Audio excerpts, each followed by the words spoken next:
Discussion को थोड़ा आगे लेके चलते हैं। अब रिवर्सिबल और इनरिवर्सिबल प्रोसेस में एंट्रोपी को कैलकुलेट करेंगे। इसके लिए सबसे पहले आप ये मानिए कि हमारे पास दो इंजन हैं जो सोर्स और सिंक के बीच में काम कर रहे हैं। एक इंजन कॉर्नो इंजन है और एक जनरल इंजन है। ये कॉर्नो थ्योरम में जो आपने किया बिल्कुल वही करने वाला हूं मैं।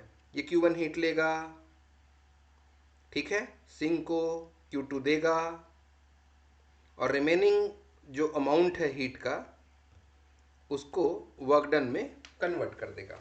इसको आप लिखेंगे। दूसरा इंजन आपका कॉर्नो इंजन है। कॉर्नो इंजन के लिए कहिए कि ये भी सोर्स से Q1 लिया, W वर्क डन किया और remaining amount of the heat sink को ट्रांसफर कर दिया। ठीक है। अब इन दोनों इंजन के लिए अगर आप कॉर्नो थ्योरम लगा दें तो आप कहेंगे कि इसकी एफिशिएंसी इसके एफिशिएंसी से ज़्यादा होगी। मतलब क्या बोलने वाले हैं आप? ये अब अगर ये बोल रहे हैं आप तो इसकी एफिशिएंसी सोर्स और सिंक के टेम्परेचर पर डिपेंड करता है। मतलब क्या निकलेगा? 1-T2/T1 आएगा। ये इसके लिए आप 1-Q2/Q1 लिखेंगे। T1/T2 नहीं लिख सकते या T2/T1 नहीं कर सकते क्योंकि ये वर्किंग सब्सटेंस के नेचर पर भी डिपेंड करता है। इसके लिए आपके पास ये रिलेशन बना। शायद ये डेरिवेशन याद है आपको, है ना? फिर आपने कहा था कि 1 में लेस माइनस हो रहा है और 1 में मोर माइनस हो रहा है। मतलब 1 में कम घटा रहे हैं इसलिए बड़ा होगा ये, और 1 में ज़्यादा घटा रहे हैं इसलिए कम होगा ये। तो अगर 1 को यहाँ से कैंसिल आउट कर दें, 1 अगर कैंसिल आउट हो जाएगा तो यहाँ बचेगा -T2/T1, कम माइनस हुआ, लेस माइनस है, less negative, greater than Q2/Q1, मोर माइनस। अब अगर इस साइन को हटा दें तो T2/T1 कम होता है और Q2/Q1 ज़्यादा होता है। फिर इसको अगर ट्रांसफर करें, देखिए मैंने साइन चेंज कर दिया है ना, फोकस रहना। ये कम होता है, कम है, और ये ज़्यादा है।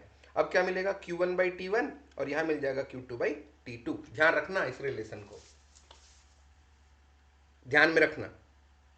अब कॉर्नो थ्योरम में आपने क्या निकाला?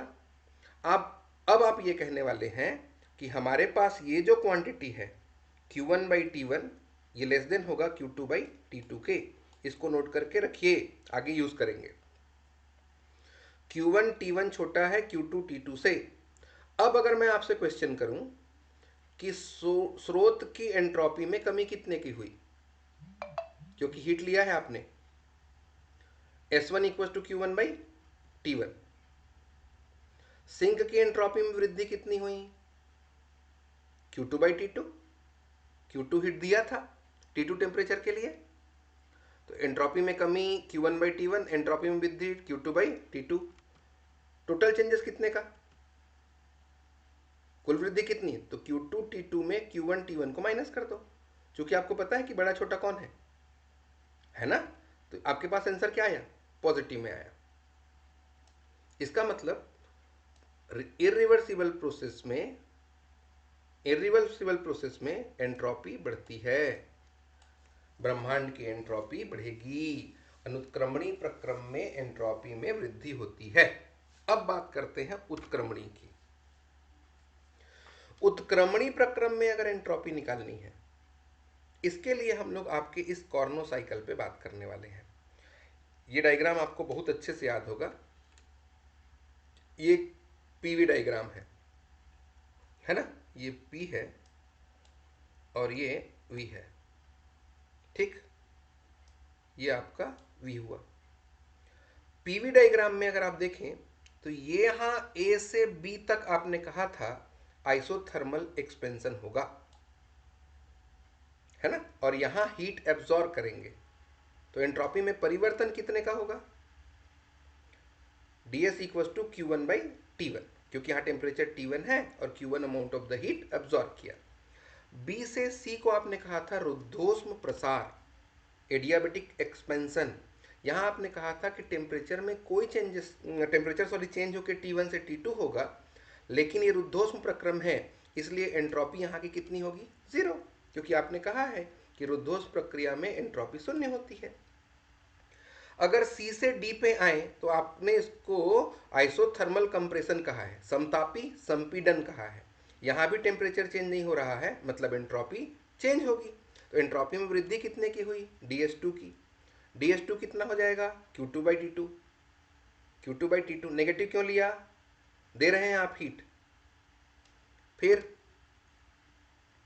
रुद्धोष्म संपीड़न की बात करें तो रुद्धोष्म मतलब एंट्रॉपी में कोई चेंजेस नहीं होना।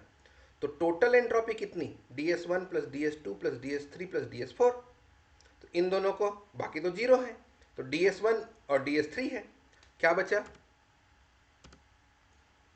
क्या बचा आपके पास, एंट्रॉपी में टोटल चेंजेस कितने का आया, Q1/T1 माइनस Q2/T2। अब क्लासियस थ्योरम ने कहा था कि dQ/T क्या होल साइकिल में वैल्यू जीरो होती है, इसलिए Q1/T1 Q2/T2 के इक्वल होगा। क्योंकि अगर आप क्लासियस थ्योरम नहीं भी याद है तो आप बोलेंगे कि 1 minus T2/T1 equal to 1 minus Q2/Q1 होता है। इसलिए Q1/T1 इक्वल टू Q2/T2, तो चेंज इन एंट्रोपी उत्क्रमणी प्रक्रम में जीरो होती है। एक क्वेश्चन बन सकता है कि सिद्ध करो आप कि इरिवर्सिबल प्रोसेस में एंट्रोपी जो होती है वो बढ़ जाती है और रिवर्सिबल प्रोसेस में जीरो होती है। तो इतना कर दीजिएगा आप, तो ये जीरो आ जाएगा। क्लियर हो गया डेरिवेशन। ये डेरिवेशन एक्चुअल में आपका कॉर्नो थ्योरम का रिवीजन ही है, एक्स्ट्रा आपने कुछ भी नहीं किया।